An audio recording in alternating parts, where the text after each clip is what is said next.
Assalamualaikum warahmatullahi wabarakatuh. Alhamdulillahi rabbil alamin. Wassalatu wassalamu ala ashrafil anbiya'i wal mursalin Sayyidina Muhammadin wa ala alihi wa sahbihi ajma'in. Amma ba'du. Saudara-saudara sebangsa, setanah air dan sekeyakinan yang berbahagia. Data-data terakhir yang sampai kepada kita membuat kita sebagai bangsa semakin prihatin. Walaupun tentu tidak membuat kita jadi pesimis, seraya kita tetap memberikan penghormatan dan penghargaan kepada upaya-upaya yang telah dilakukan oleh pemerintah kita. Data itu adalah 3/5 dari jumlah penduduk kita hidup di bawah garis kemiskinan. Ini artinya apa? 60% dari 210 juta rakyat kita hidup di bawah garis kemiskinan dan 20% diantaranya dalam kemiskinan mutlak. Berbagai macam komentar orang, ada yang tetap dalam alur rasional memberikan analisa kenapa dan mengapa ini terjadi. Ada yang berpendapat kurang kompaknya tim ekonomi kita. Ada yang bilang karena korupsi masih merajalela. Ada yang bilang rendahnya upaya untuk law enforcement. Ada yang lebih cenderung mencari kambing hitam, menyalahkan masa lalu. Namun realitasnya kemiskinan itu tetap berjalan, tetap berlangsung. Sementara kita harus melakukan upaya-upaya di dalam alur kebersamaan terhadap kondisi yang dihadapi oleh mayoritas bangsa kita ini. Pada jumpa ini saya ingin menyampaikan sebuah hadis yang diriwayatkan oleh Imam Al-Hakim.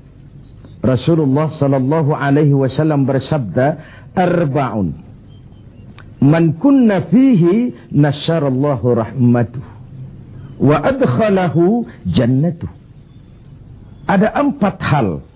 Siapa saja yang mempunyai ke-4 hal ini, Allah akan pancarkan rahmat kepadanya. Allah akan pancarkan kasih sayang kepadanya dan dimasukkannya orang itu ke dalam surga. Mari kita lihat semoga kita termasuk salah satu saja dari 4 hal yang dibicarakan ini. Yang pertama, man awa miskinan. Orang yang memberikan perlindungan, memberikan tempat tinggal, menaungi orang-orang yang miskin. Allah melebihkan rizki sebagian kita dari yang lain, agar dalam hidup terjadi take and give. Karena bagaimanapun kita ini saling memerlukan. Tidak ada orang hebat yang bisa hidup sendirian. Betapa dan siapapun kita memerlukan yang lain. 60% rakyat kita hidup di bawah garis kemiskinan dan bukan mereka punya mau. Padahal subhanallah, kita diberikan negara yang begini kaya, hijau, ranau, subur, makmur.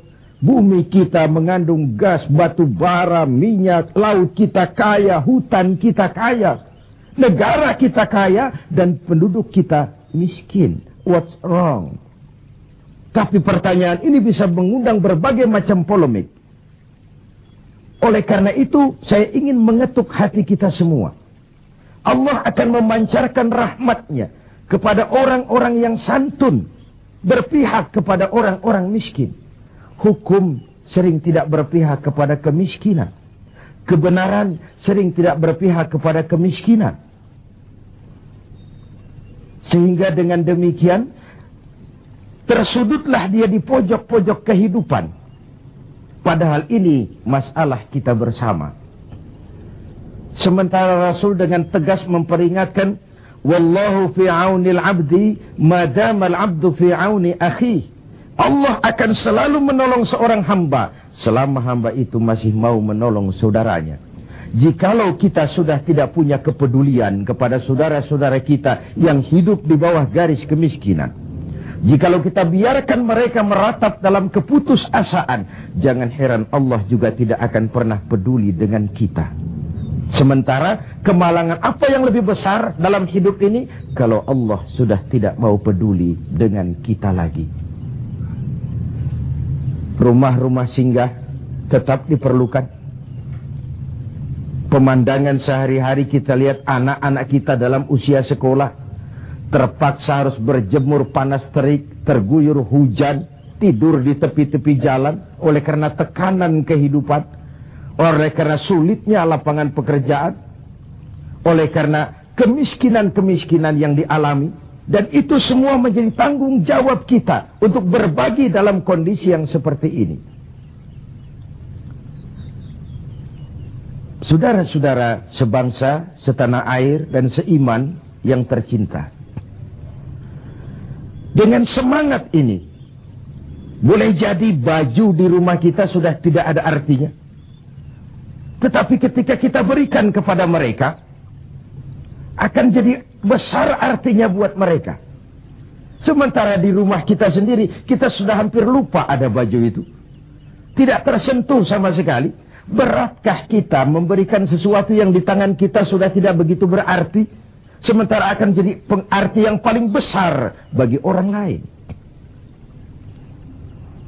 Satu sisi ada orang sakit perut karena kekenyangan, sisi lain orang merintih karena kelaparan. Tidak bisakah kita menyisihkan sebagian saja supaya kita tidak berlebihan dan tetap sehat, sementara yang lain juga tetap tidak merintih kelaparan karena kekurangan makan? Kemiskinan merupakan musuh kita yang paling utama. Dan biang keladinya adalah belum stabilnya perekonomian kita. Penyebabnya bisa bermacam-macam. Karena kurang kompaknya tim ekonomi kita, ya.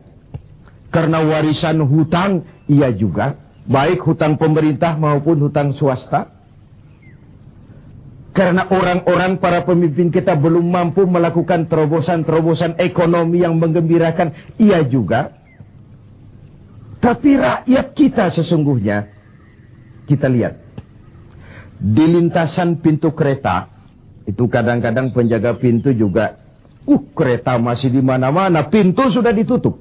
Panjang sekali antrian itu. Truk, bus, sopir-sopir keringetan. Setengah jam nunggu kereta mau lewat.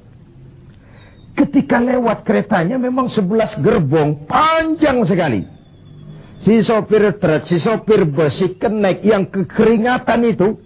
Pantas saja lama kita menunggu sampai keringetan. Keretanya yang lewat panjang betul. Ada kepuasan batin. Sebaliknya bayangkan. Sudah setengah jam nunggu, keringetan, kepanasan, haus, mencekik leher. Antrian mobil panjang di lintasan pintu kereta. Begitu lewat, yang lewat ini cuma lokomotif. Nyumpah-nyumpah kenek-kenek sopir sialan. Dikira apa setengah jam kita nunggu, cuma begitu yang mau lewat. Ini artinya apa? Secara psikologis, rakyat kita ini mau menunggu. Rakyat kita ini mau berkorban. Rakyat kita ini mau memberikan apa yang mereka bisa untuk sesuatu yang besar, untuk sesuatu yang monumental, untuk sesuatu yang bisa merubah keadaan mereka.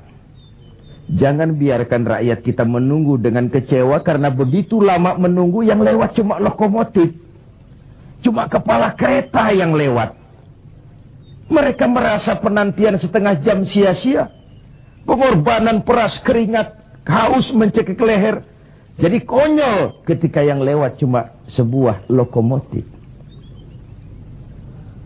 Begitulah. Kadang kita masih terkontaminasi oleh pola lama. Sebagian dari pemimpin kita masih memandang bahwa jabatan itu fasilitas dan kekuasaan. Lebih celaka lagi bahwa jabatan adalah jalan pintas untuk menuju kaya. Merasa giliran. Kemarin kan giliran kamu, sekarang giliran saya. Sepanjang jabatan masih dianggap sebagai fasilitas dan kekuasaan, apalagi jalan pintas untuk menuju kaya, itu rampok. Negara sedang sakit. Ini musim kerja bakti. Pesta sudah selesai. Ini saatnya kita cuci piring. Kita, dalam artian seluruh komponen bangsa, ya birokratnya, ya teknokratnya, ya ekonomnya, ya agamawannya, ya politisinya, semua kita. Ini merupakan tanggung jawab kita secara bersama-sama. Man awa miskinan, orang yang santun kepada orang-orang yang miskin, memberikan tempat bernaung, tempat tinggal, mendidik, memberikan kesempatan pendidikan kepada anak-anak mereka, sehingga anak-anak itu yang juga anak-anak kita punya hak menatap hari esok dengan pasti, punya hak menggantungkan harapan dan cita-cita, seperti juga anak-anak lain punya harapan dan punya cita-cita. Marilah kita semua menyadari hidup ini sebuah putaran menunggu giliran, dan jabatan adalah amanah. Sementara menyia-nyiakan amanah adalah khianat. Lebih jauh dari itu, agama mengajarkan apapun yang kita miliki dalam hidup ini sebuah titipan. Harta titipan, jabatan titipan, ilmu pengetahuan titipan. Kalau titipan harus disikapi dengan dua. Pertama, titipan harus dijaga baik-baik. Masa ada orang datang ke rumah saya, Pak, saya titip mobil sebentar. Oh, silakan. Saat mobil diambil, kacanya pecah, bempernya penyok, rebannya kempes, knalpotnya hilang, marah yang punya. Saya cuma titip, kenapa tidak dijaga baik-baik? Begitulah Allah menitipkan jabatan kepada kita. Saat nanti diambil jabatan itu berlumur korupsi, berlumur kezoliman, tipu daya, trik, rekayasa. Tentu marah yang menitip ini. Kau harus bertanggung jawab. Ini kan titipan. Kenapa tidak dijaga baik-baik? Harta titipan.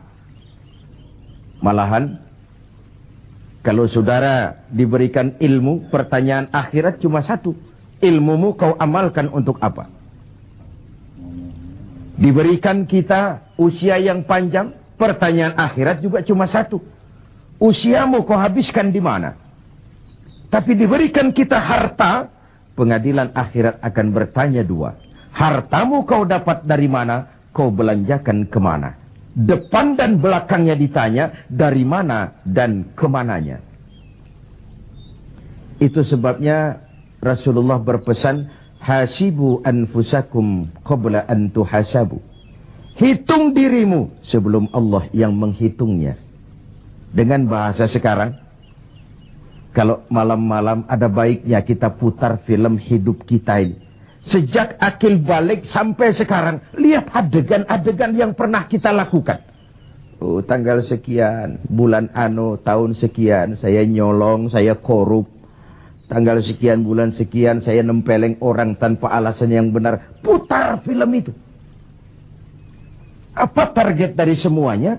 Kalau ada adegan yang tidak pantas, sekarang ini kita masih bisa melakukan sensor. Taubat maksudnya, pemutihan.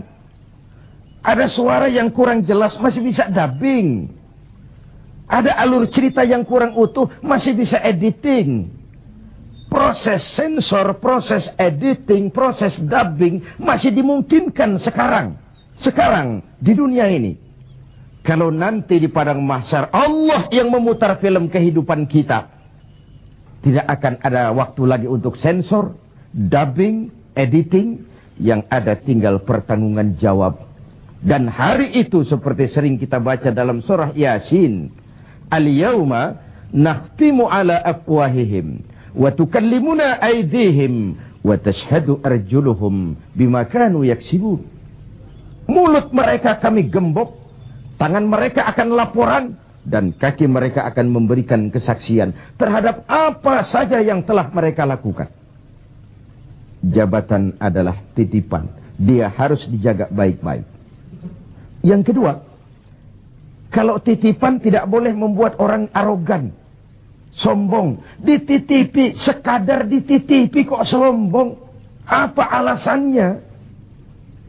Orang titip mobil ke rumah saya, yang punya mobil pergi, saya petatang-peteteng, membangga-banggakan. Ini mobil hebat, ini mobil mutakhir, ini mobil canggih. Mobil orang titip. Begitulah kita. Ini jabatan. titipan, kenapa harus sombong? Ini harta, titipan, kenapa mesti sombong? Ini ilmu pengetahuan, titipan, kenapa harus sombong? Titipan tidak perlu membuat kita jadi arogan. Bahkan kalau dia jabatan itu top, kata orang Belanda, Leiden is Louden. Memimpin adalah jalan menderita. Pemimpin adalah orang yang kesepian. Di dunia diikat dengan berbagai macam aturan. Di akhirat akan dibuka perkaranya yang besar-besar. Kesepian karena pada dasarnya pemimpin mengorbankan privasinya. Bahkan keluarganya. Seorang presiden, seorang wakil presiden tidak punya anak, tidak punya ibu, tidak punya bapak, tidak punya paman. Yang punya paman itu pribadinya. Kalau presiden punya anak, lalu anak-anaknya jadi warga negara kelas 1, ikut-ikut ngurus negara, kan ini penyakit kita. Biarkan pemimpin sebagai pemimpin. Karena memimpin adalah jalan menderita. Dan pemimpin pada umumnya orang-orang yang kesepian. Ini musim kerja bakti. Hanya dengan semangat kebersamaan, ke atas saya mengingatkan, ke bawah saya mengimbau. Mari kita berbagi rasa dengan saudara-saudara kita yang hidup di bawah garis kemiskinan. Karena bukan saja ini tanggung jawab nasional, tapi juga tanggung jawab keagamaan. Seorang muslim baru sempurna imannya jikalau dia merasakan apa yang dirasakan oleh tetangga sebelahnya. Bahkan tidak sempurna iman kamu jikalau kau tidur dalam perut kenyang, sementara tetanggamu merintih kelaparan. Belum sempurna imanmu. Begitu kepekaan Islam sampai iman dijadikan taruhan terhadap perbaikan nasib orang-orang miskin. Bukan sekadar sebuah slogan. Bukan sekadar sebuah simbol. Tapi sebuah realita kehidupan beragama. Tangan di atas lebih baik daripada tangan di bawah. Orang mukmin yang kuat lebih disukai Allah ketimbang orang mukmin yang lemah. Lemah ekonominya, lemah pendidikannya, lemah jaringan sosialnya, lemah kebudayaannya. Orang mukmin yang kuat lebih disukai Allah daripada orang-orang mukmin yang lemah. So, kalau kita dalam posisi itu, sekaranglah waktunya untuk berbuat.